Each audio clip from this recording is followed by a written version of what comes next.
हमारी संस्कृति, हमारे संस्कार सदा रहे हमारे साथ। भारत की पुरातन गाथाएं और महान संतों की वाणी। सब्सक्राइब करें तिलक कथाएं। मैं वक्त के आगे चलना चाहता हूँ। आज उस नाना वली ने इन दोनों के हाथों जूतों के हार भिजवाए हैं। कल वो खुद आके ये जूतों के हार हमें पहनाएगा, तब क्या होगा? नहीं, अब मैं शिरडी में नहीं रहूंगा। अच्छा है। अरे चुप करो। अरे द्वारिकानाथ जी, आप कहाँ जाएंगे? वह जी, मैं तपस्या करने जाऊंगा और शक्ति अर्जित करके वापस आऊंगा। और वापस आने के बाद उस साईं बाबा को शिरडी से ही नहीं, दुनिया से बाहर कर दूंगा। राम राम राम, सत्य वचन। भगवान, सारे गांव में बोलकर आया हूं कि धर्मशाला में एक पहुंचे हुए सिद्ध भगवान द्वारिकानाथ रुके हैं। उनके दर्शन करोगे तो अपने सारे पापों से मुक्त हो जाओगे। लेकिन जीवा जी, लगता है इस धुलिया गांव में सभी पुण्यशाली लोग रहते हैं, क्योंकि अब तक तो कोई आया नहीं अपने पापों से मुक्त होने के लिए। मैंने ये सारा विश्व व्याप्त किया है, मुझ में ही ये सारा चराचर समाया है। इस दुनिया में किसी भी कोने में जो कुछ भी हो रहा होता है, मुझे साफ साफ दिखाई देता है। ऐसा है तो आपको यह भी दिखाई दे रहा होगा कि किस बाबा ने चोर को वो जेवरात दिए थे। आप खुद उस चोर से क्यों नहीं पूछ लेते? जिस बाबा ने उसे जेवरात दिए हैं, क्या वो फकीर जैसा दिखाई नहीं देता है? हाँ हाँ, हमें उसने बताया वो फकीर ही है।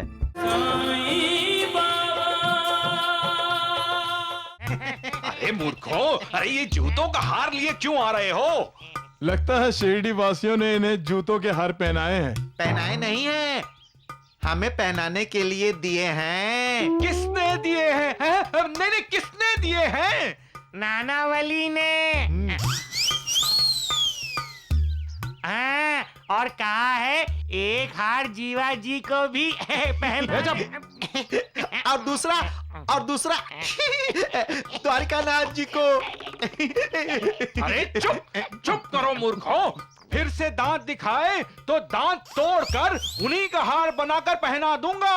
अरे वैजी, छोड़िए इन्हें। इसमें इनका क्या दोष जब अपना ही सिक्का खोटा हो तो। सुंदरा बाई से अपमान के बाद अब हमें शिरडी में नहीं रहना चाहिए। अरे राम राम द्वारिकानाथ जी, आप फिजूल में चिंता कर रहे हैं। अरे फिजूल नहीं कर रहा हूँ वैजी, मैं वक्त के आगे चलना चाहता हूँ। आज उस नाना वली ने इन दोनों के हाथों जूतों के हार भिजवाए हैं। कल वो खुद आके ये जूतों के हार हमें पहनाएगा, तब क्या होगा? नहीं, अब मैं शिरडी में नहीं रहूंगा। अच्छा है। अरे चुप करो। अरे द्वारिकानाथ जी, आप कहाँ जाएंगे? वैजी, मैं तपस्या करने जाऊंगा और शक्ति अर्जित करके वापस आऊंगा। और वापस आने के बाद उस साईं बाबा को शिरडी से ही नहीं, दुनिया से बाहर कर दूंगा।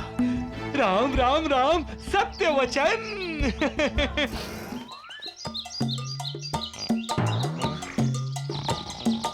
वैजी, वैजी, जागिए जागिए।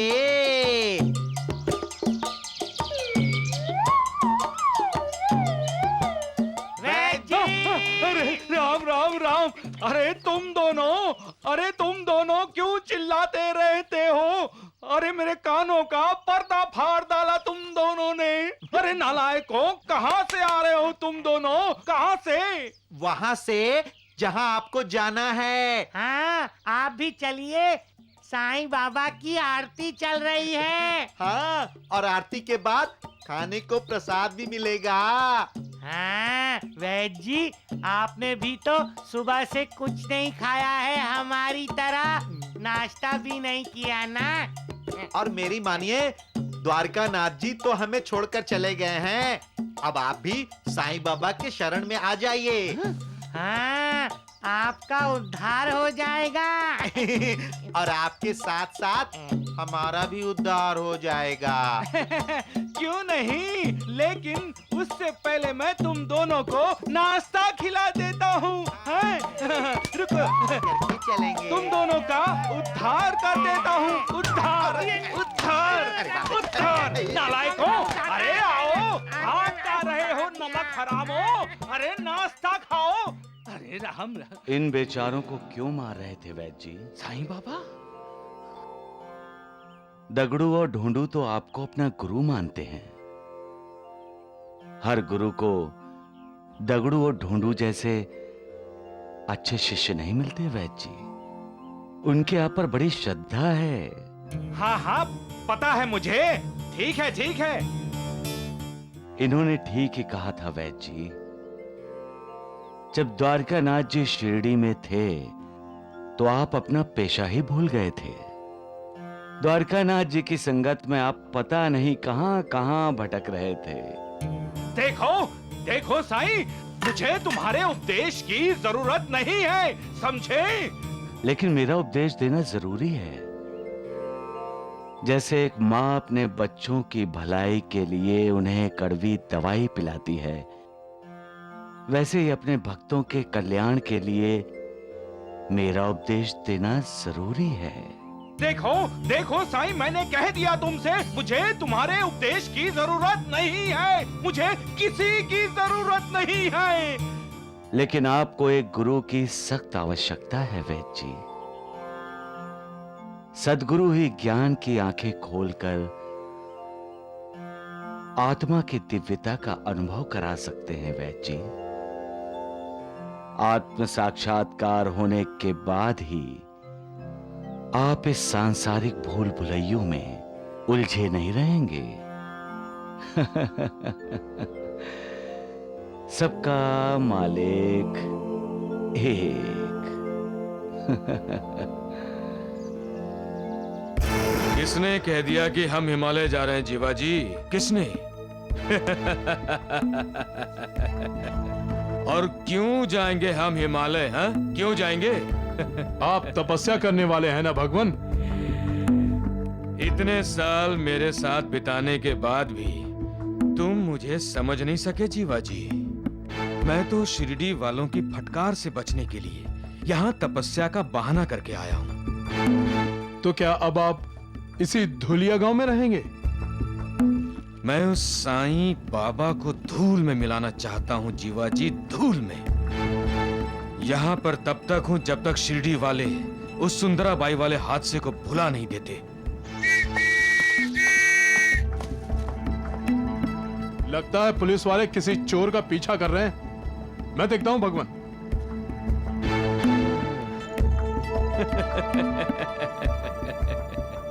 चोर का पीछा? चोर तो साईं बाबा है। ये पुलिस उसके पीछे क्यों नहीं जाती? जो दूसरों को धूल में मिलाना चाहता है वो खुद धूल में मिल जाता है। यही तो मालिक का न्याय है।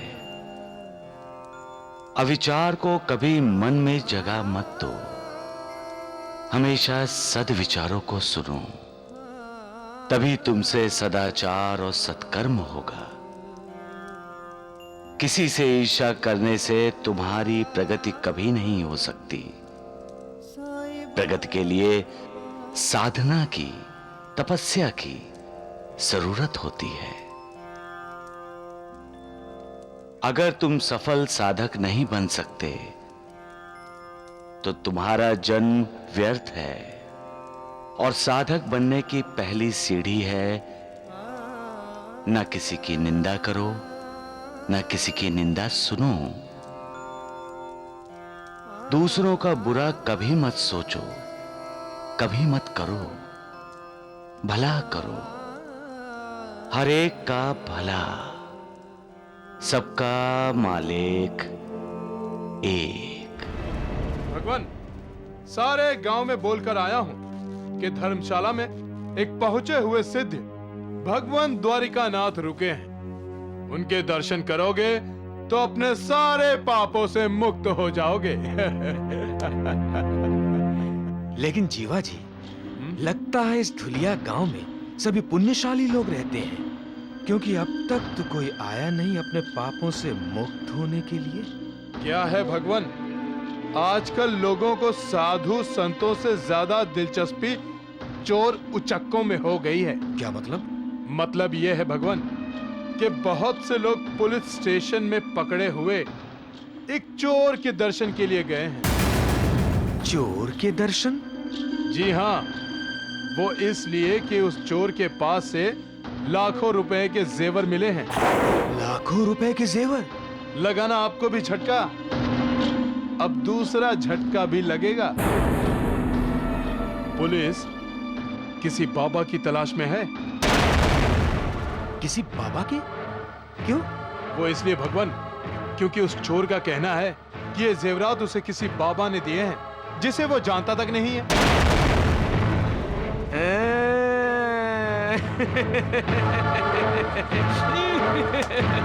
जीवा जी, लेकिन जीवा जी, हम उसे अच्छी तरह जानते हैं। वो जेवरात उसे साईं बाबा ने दिए हैं।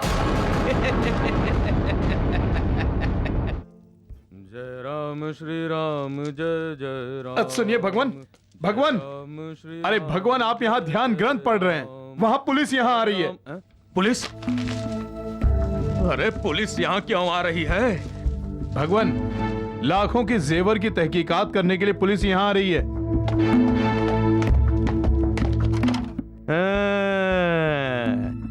जीवा जी, बैठिए, आप बैठिए, बैठिए। जय देवा जय देवा जय द्वारिका नाथ, उसे मिले मुक्ति जो हो तेरे साथ। जय देवा जय द्वारिका नाथ।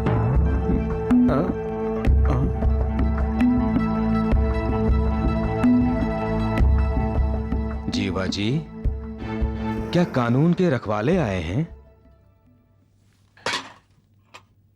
हाँ भगवान। इन्हें मेरा प्रसाद दे दो। जी, ये लो। लाखों रुपए के जेवरात जिन्होंने चुराए हैं, उन असली चोरों को पकड़ सकें। आपने कैसे जान लिया कि हम यहाँ किस लिए आए हैं? भगवान द्वारिका नाथ जी त्रिकालदर्शी हैं, सब जानते हैं, उनसे कुछ छुपा नहीं सकते। मैंने ये सारा विश्व व्याप्त किया है, मुझ में ही ये सारा चराचर समाया है। इस दुनिया में किसी भी कोने में जो कुछ भी हो रहा होता है, मुझे साफ साफ दिखाई देता है। ऐसा है तो आपको यह भी दिखाई दे रहा होगा कि किस बाबा ने चोर को वो जेवरात दिए थे? आप खुद उस चोर से क्यों नहीं पूछ लेते? जिस बाबा ने उसे जेवरात दिए हैं, क्या वो फकीर जैसा दिखाई नहीं देता है? हाँ हाँ, हमें उसने बताया वो फकीर ही है। क्या वो कुर्ता पहनता है, सिर पर कपड़ा बांधता है, नीचे लुंगी या लहंगा पहनता है? हाँ, बिल्कुल बिल्कुल यही हुलिया बताया उस चोर ने हमें। मैं उस धर्म भ्रष्ट बाबा को साफ साफ देख रहा हूं इंस्पेक्टर। कहाँ है वो भगवान? कौन है वो? शिरडी में अपने आप को साईं कहता है और लोग उसे साईं बाबा कहते हैं। साईं बाबा? कुछ उदास लग रहे हैं वैद्य जी। उदास क्यों नहीं होंगे? द्वारिका नाथ जी तो चले गए साईं बाबा। चुप! खबरदार, जो तुमने अपना मुंह खोला तो समझे। उन्हें क्यों डांट रहे हैं वैद्य जी? एक खुशखबरी सुनाना चाहता हूं वैद्य जी। आपके द्वारिका नाथ जी शिरडी आने वाले हैं। सच? राम? लेकिन तुम्हें कैसे पता चला? वैद्य जी, साईं बाबा सब जानते हैं। हाँ, इनसे कुछ नहीं छुपा है। वैद्य जी, आपने नानावली को खुजली की दवाई पिलाई थी ना, वो भी साईं बाबा जानते हैं। नालायकों, मूर्खों, अरे मेरा ही नमक खाते हो और मुझसे ही नमक हरामी करते हो। मालिक का संकेत समझ जाइए वैद्य जी। मालिक ने द्वारकानाथ को आपसे अलग क्यों किया? क्योंकि द्वारकानाथ जी की संगत में आपका अधोपतन मालिक रोकना चाहता है। बाकी आपकी मर्जी। सबका मालिक एक। सबका मालिक एक दगड़ू ढूंढू। अरे राम राम राम, ये दवा बनाते बनाते मेरा पसीना निकल गया। इन मूर्खों को मैंने पाल के रखा है। अरे दोंदू टकड़ू कहाँ वैद्य पहुंच जी, गए? वैद्य जी, अरे राम राम राम, अरे मूर्खों, कहाँ गए थे? हैं?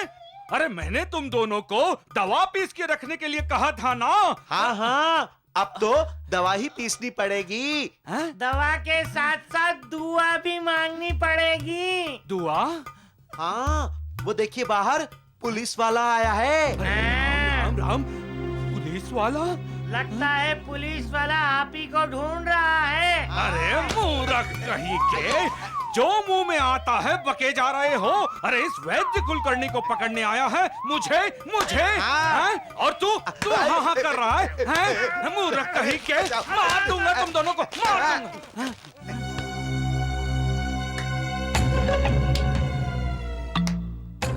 ये पुलिस वाला तो शिरडी का तो नहीं लग रहा है।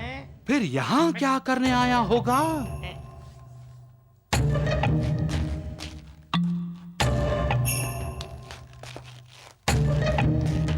अरे द्वारिकानाथ जी, अरे राम राम, द्वारिकानाथ जी के साथ फौजदार? अरे भगवान, अरे अरे अरे मूर्ख कहीं के, अरे मुझे गिराओगे? अरे मूर्खों, तुम दोनों मेरे पीछे क्यों छुप रहे हो? हैं? अरे तुम दोनों ने कोई गुनाह किया है? नहीं। किसी का खून किया है? नहीं। कहीं डाका डाला है? नहीं। तो फिर तुम दोनों मेरे पीछे गुनहगार की तरह क्यों छुप रहे हो? वैद्य जी, वो देखिए सिपाही ने द्वारकानाथ जी को पकड़ रखा है। हाँ, अब आपको भी पकड़ लेगा। आपके हाथों में हथकड़ी और पैरों में बेड़ी होगी तो कैसा लगेगा आपको? क्योंकि हर काम में हमने आपका साथ दिया है। हाँ ना? तो पुलिस वाले हमको भी पकड़ेंगे। हाँ, नालायकों, नालायकों।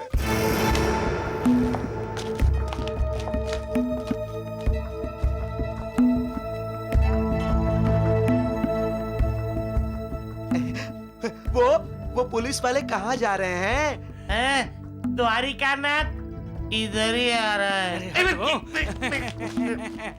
धन्य भाग हमारे जो आप पुनः शिरडी पधारे। द्वारिकानाथ जी, उम्मीद करता हूँ कि आपकी तपस्या पूर्ण हुई होगी। वैद्य जी, मेरी तपस्या का परिणाम देख नहीं रहे आप?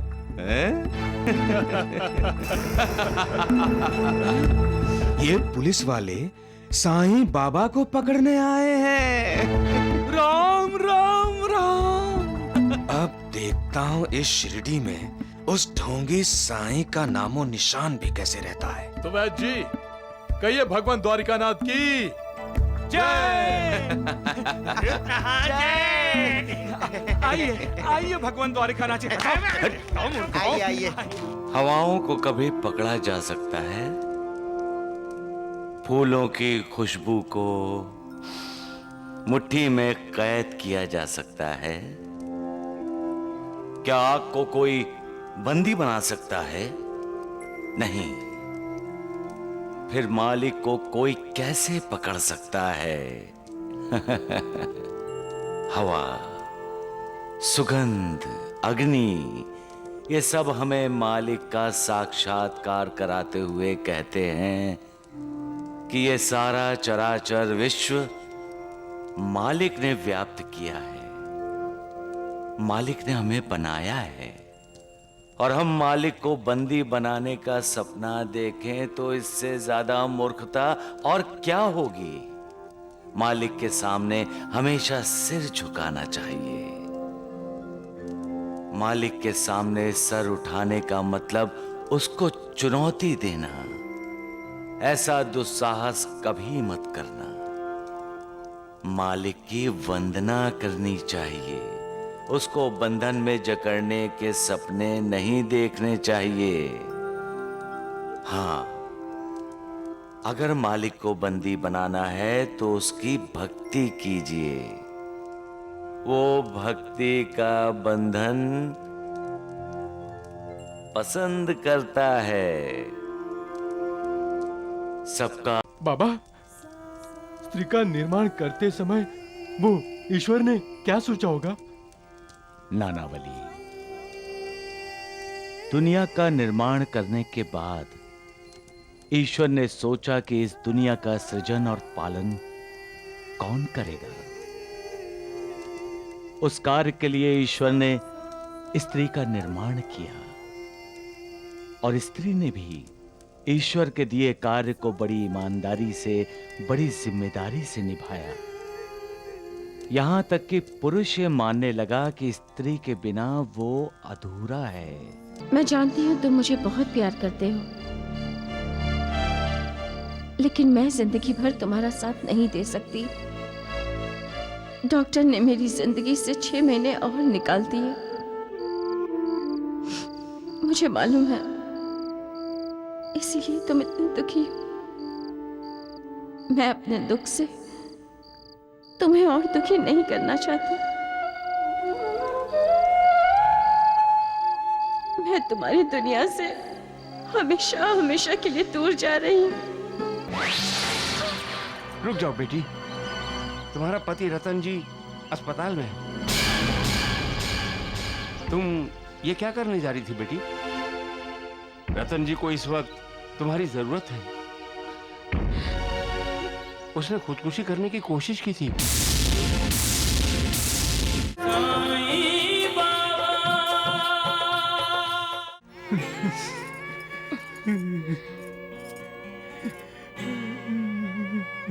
रतन जी, रतन जी। क्या बात है यास्मीन, तुम ठीक तो हो ना? तुम जब साथ हो तो ठीक कैसे नहीं रहूंगी। बहुत प्यार करते हो ना मुझसे?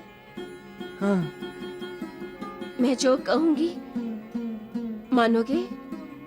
तुम जो कहोगी करूंगा। तुम दूसरी शादी कर लो। मैं तो तुम्हें बच्चा नहीं दे सकी,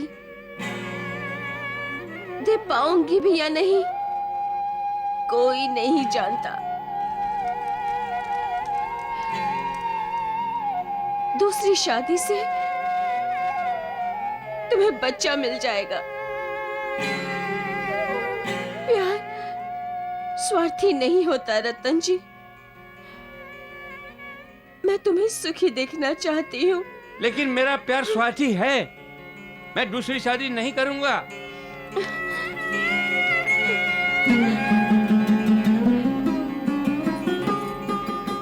तुम दूसरी शादी कर लो रतन जी। तुम अच्छी तरह जानते हो अब मेरा कोई भरोसा नहीं। मैं तुम्हारी दुनिया छोड़कर जाने से पहले तुम्हें इस दुनिया में आबाद देखना चाहती हूँ।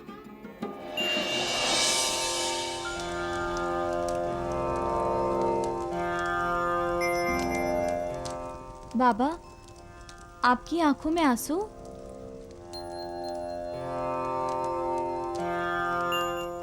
एक स्त्री के त्याग को देखकर मेरा मन भर आया लक्ष्मी बेटी। आपकी भक्त है? हाँ, स्त्री जात तो है ही, त्याग और समर्पण की मूर्त साईनाथ। बाबा, स्त्री का निर्माण करते समय वो ईश्वर ने क्या सोचा होगा? नानावली, दुनिया का निर्माण करने के बाद ईश्वर ने सोचा कि इस दुनिया का सृजन और पालन कौन करेगा। उस कार्य के लिए ईश्वर ने स्त्री का निर्माण किया और स्त्री ने भी ईश्वर के दिए कार्य को बड़ी ईमानदारी से, बड़ी जिम्मेदारी से निभाया। यहां तक कि पुरुष ये मानने लगा कि स्त्री के बिना वो अधूरा है। स्त्री पुरुष की जिंदगी में अलग अलग रूपों में सहभागी हुई। पहले वो पुरुष की मां बनी, फिर बहन, मित्र और बाद में पत्नी भी बनी। उसने हर भूमिका बखूबी निभाई और पुरुष का पालन किया। उसने हर भूमिका में पुरुष को प्यार दिया, उसके सुख के बारे में सोचा, लेकिन अपने बारे में कभी नहीं सोचा उसने। मां, बहन, मित्र, पत्नी होते हुए भी उसने त्याग किया, समर्पण ही किया। स्त्री एक शक्ति है। जिसने भूलकर भी स्त्री का अपमान या अनादर किया, वो कौरव हो या कंस, राक्षस हो या रावण, उनका विनाश ही हुआ। सबका मालिक एक।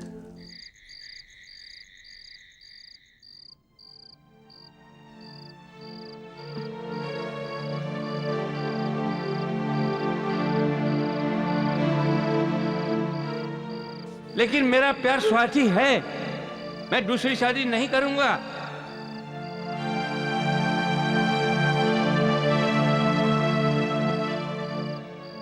रतन जी, मैं जानती हूँ तुम मुझे बहुत प्यार करते हो, लेकिन मैं जिंदगी भर तुम्हारा साथ नहीं दे सकती। डॉक्टर ने मेरी जिंदगी से 6 महीने और निकाल दिए। मुझे मालूम है, इसीलिए तुम इतने दुखी हो। मैं अपने दुख से तुम्हें और दुखी नहीं करना चाहती।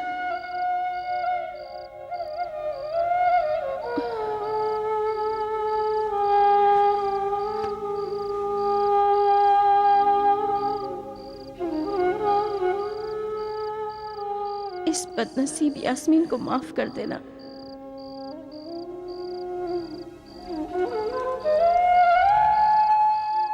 मैं तुम्हारी दुनिया से हमेशा हमेशा के लिए दूर जा रही हूँ। खुश रहना रतन जी।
रतन बेटे, इतनी गहरी नींद? जागो रतन बेटे, अब जाग जाओ। तुम्हारी जिंदगी तुमसे रूठ कर चली गई है। देर करोगे तो पछताओगे। ये तुम्हारे इम्तिहान का वक्त है बेटे। मालिक तुम्हारा इम्तिहान ले रहा है, तुम्हें उसमें खरा उतरना है। जागो, जागो, जागो रतन बेटे, जागो, जागो, जागो।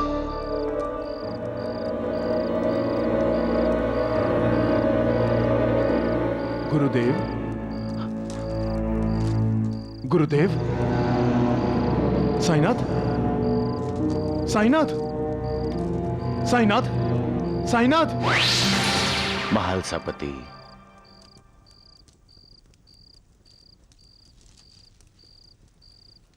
किसे ढूंढ रहे हो? आप कहां गए थे साईनाथ? नांदेड़। रतन जी वाड़िया के पास? साईं बाबा, साईं बाबा।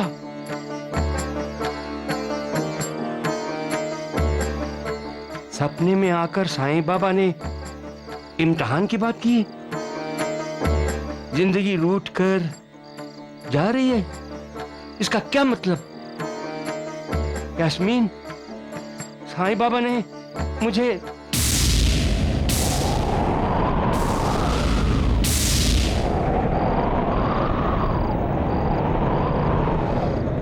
यास्मीन, यास्मीन,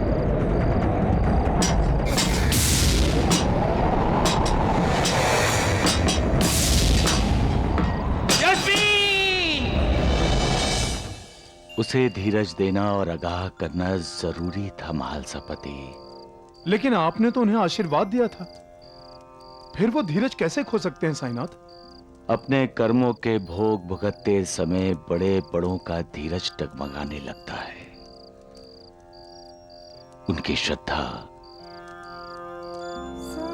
उनका विश्वास डोल जाता है। महालसापति, मैंने तो उनके दुखों की तीव्रता को कम करने की कोशिश की है।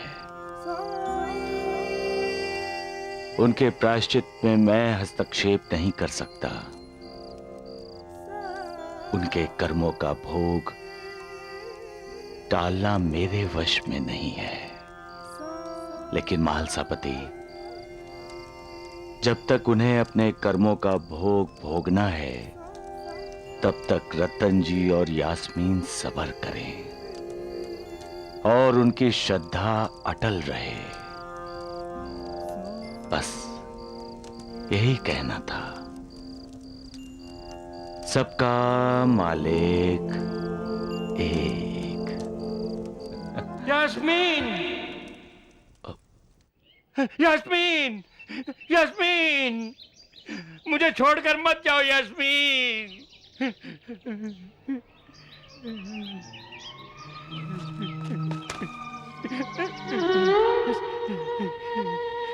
साईं बाबा,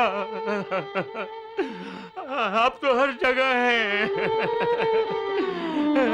आपने कई बार कहा है आप हर तरफ हैं, हर जगह हैं। मुझे मालूम है साईं बाबा, मुझे बता दीजिए, मुझे बताइए ना साईं बाबा, मेरी यास्मीन कहाँ है?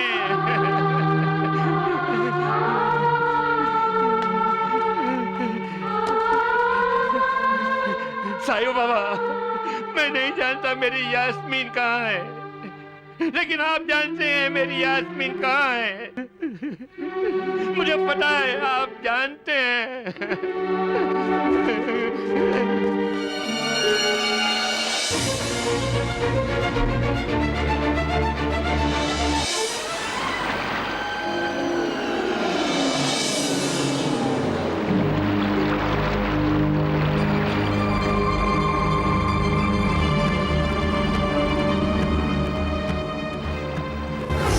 यास्मीन, हमें साईं बाबा ने आशीर्वाद दिया है और तुम जरूर मां बनोगी। नहीं रतन जी, ऐसा कुछ नहीं है। ये मां बनने वाली नहीं है। आपकी पत्नी अब सिर्फ 6 महीने की मेहमान है।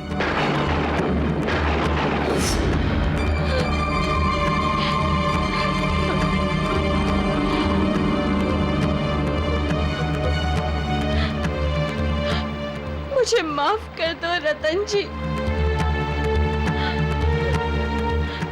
मुझे माफ करना साईं बाबा।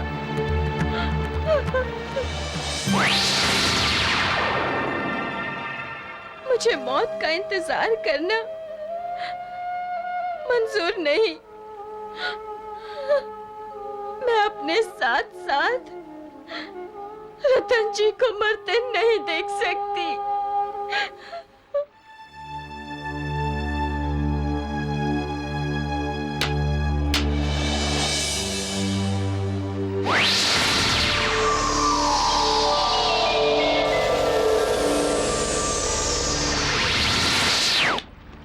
वो देखो, गिली वहाँ गिरी। लेकिन वो चाची वहाँ क्या कर रही है? अरे गिर जाएगी वो। चलो चलो चलो चलो चलो। अरे चाची, अब यहाँ क्या कर रही है? अब गिर जाती थी। हट जाइए यहाँ से। चलिए हमारे साथ।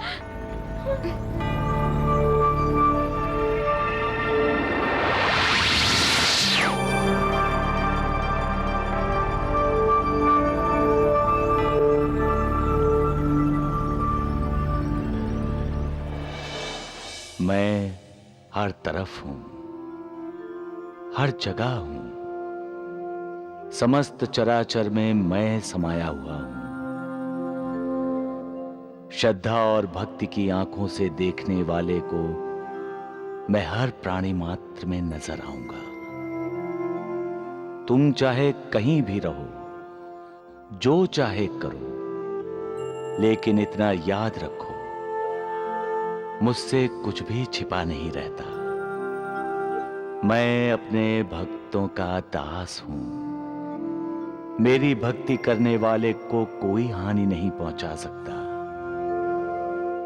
जिन्होंने अपने आप को मुझे समर्पित कर दिया है, उनकी चिंता का बोझ मैं उठाता हूं और उनकी चिंताओं को दूर करता हूं। सबका मालिक एक।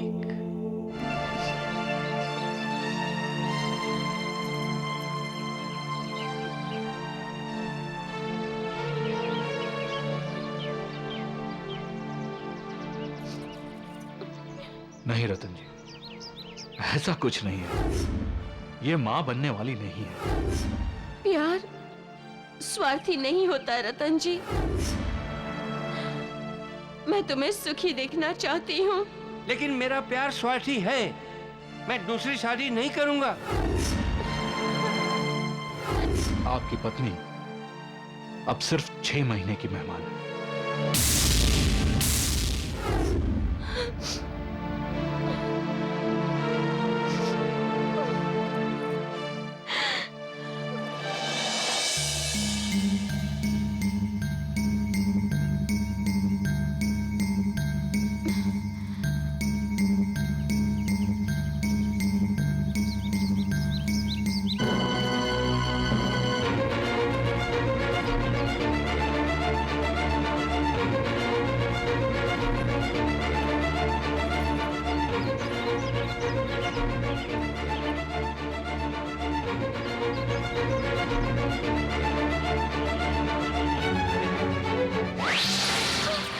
रुक जाओ बेटी, तुम्हारा पति रतन जी अस्पताल में है।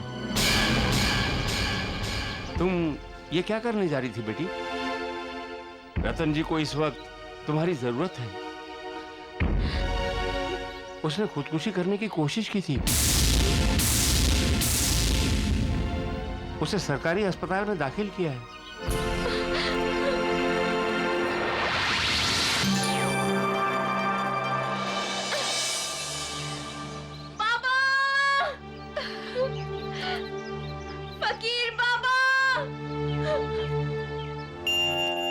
दुर्भाग्यशाली हैं वो लोग जो आत्महत्या के बारे में सोचते हैं।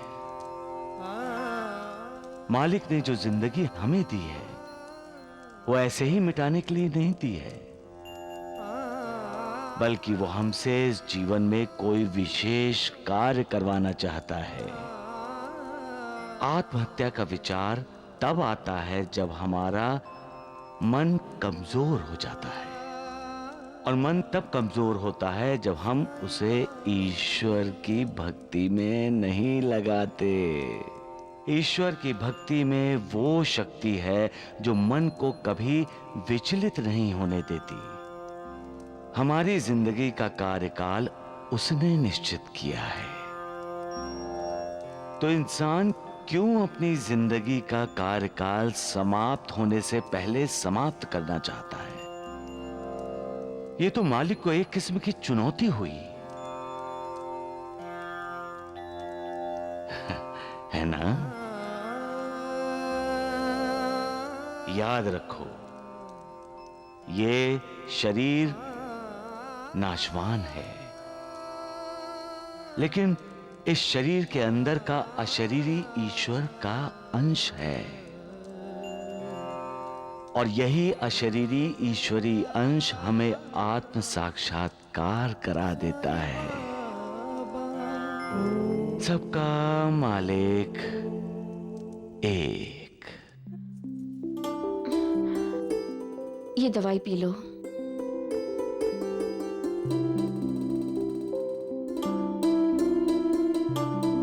अब कभी तुमने आत्महत्या के बारे में सोचा भी ना तो रतन जी मैं क्या करता? तुम्हारे बिना जिंदा रह सकता हूँ क्या मैं? कितना ढूंढा तुम्हें, जब तुम कहीं नहीं मिली तो मैंने सोचा तुमने आत्महत्या कर ली। फिर मैंने भी जहर पी लिया। घर में कोई था नहीं, कुछ ही पलों में मैं नीचे गिर गया, और जब होश में आया तो मैं टांगे में सवार था।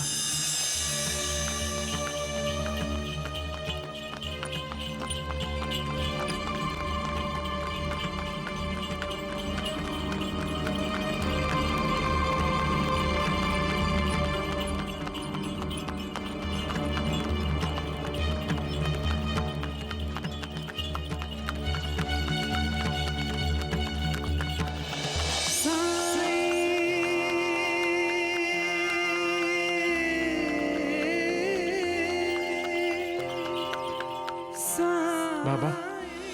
साईं बाबा। हाँ जस्मीन, मुझे साईं बाबा ने ही बचाया है। मुझे भी साईं बाबा ने ही बचाया है रतन जी। हमें साईं बाबा पर अविश्वास नहीं करना चाहिए था। श्रद्धा और सबूरी, साईं बाबा का ये उपदेश हम कैसे भूल गए रतन जी? और साईं बाबा ने हमें आशीर्वाद दिया है जो जरूर भूलेगा भलेगा। हमें माफ कर दीजिए साईं बाबा, हमें माफ कर दीजिए। ओम जय साईनाथ, जय साईनाथ, आदि न अंत तुम्हारा, तुम्हें श्रद्धा नमन हमारा। ओम जय साईनाथ, जय साईनाथ, आदि न अंत तुम्हारा, तुम्हें श्रद्धा नमन हमारा। धरती पर रहकर प्रभु तुमने तन अंबर तक विस्तारा। ओम जय साईनाथ, जय साईनाथ, आदि न अंत तुम्हारा, तुम्हें श्रद्धा नमन हमारा। आज नवमी का उत्सव है, और वो दिन रामनवमी का था जब बाबा ने चमत्कार दिखाया था। बाबा ने पानी से दीप जलाया था। मटके में पानी है। देखता हूं प्रभु श्री राम क्या चाहते हैं। लक्ष्मी, तात्या, इधर आओ। ये जितने दिए तुमने लगाए हैं सबको उस पानी से भर दो। जाओ।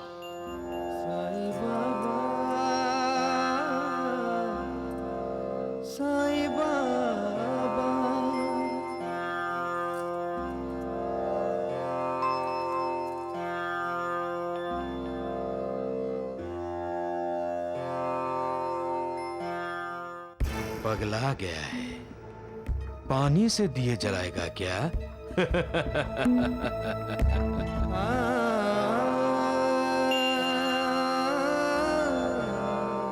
साईं बेटा,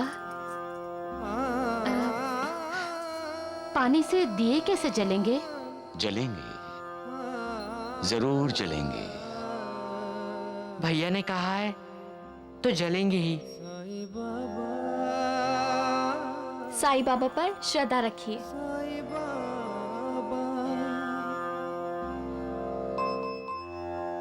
प्रभु राम की इच्छा।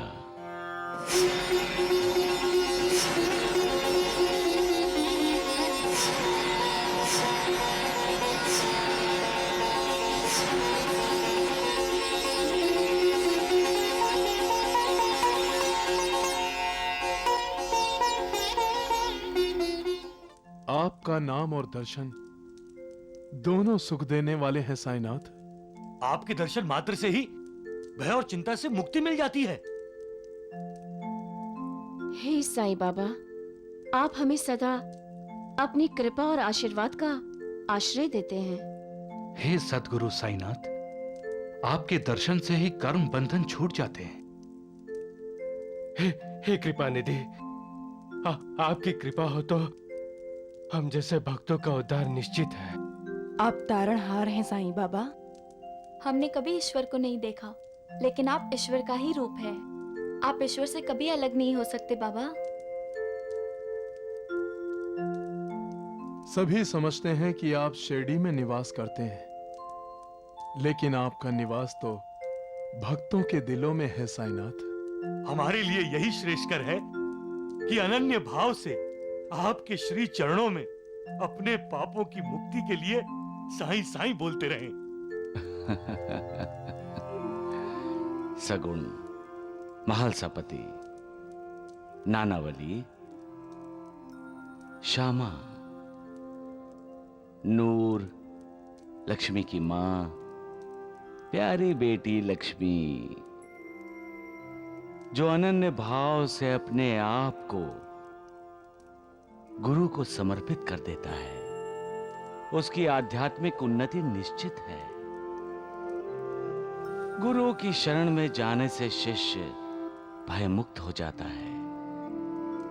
जब हम अपने आप को पूर्ण रूप से गुरु को समर्पित कर देते हैं, तब हमारा शांत और अस्थिर मन शांत और स्थिर हो जाता है और हमें गुरु कृपा से शांति, वैराग्य और मोक्ष की प्राप्ति होती है। जो मेरा स्मरण करता है उसका हमेशा मुझे ध्यान रहता है। मेरा भक्त मेरी आत्मा है। सबका मालिक एक।